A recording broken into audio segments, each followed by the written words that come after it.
Ito mga idol, nakakabit na yung ating carbon brush. Yan, bali Tatagal po kaya yan? hindi ko masabi kasi replacement lang naman, ano. Ayun mga idol ha, kinabit na natin. Ganyan lang naman. Ayan, nakalock. Tapos lalagay natin ganyan. O-ring. Baka tumagal pa yung replacement na yan. Japan naman eh. Ayan. Tapos lalagay na natin kasi may tanda naman, hindi mo tayo malilito. Lalagay nyo lang.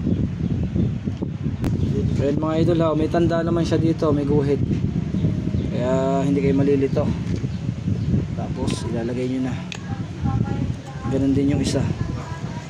Ayan o. Tapos sabitan na natin. Ito yung isa. Saan mga washer mo to? Reserva lang. Reserva po. Okay. Start na natin idol.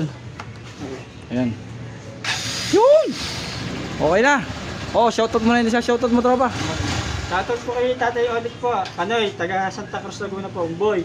Ayun. Tapos yung mga taga Santa Cruz Laguna. Katoda po, mga magdimontoda. Alright. Okay na mga idol ah. Carbon brush po. 4 months old. Ayan, sininggi lang ni tropa para mapagawa sa atin Santa Cruz Laguna. Okay na. Nalagay mga materials nyo eh. Yan yung pumakalasing na ginawa natin na okay na. Para mo pa ba?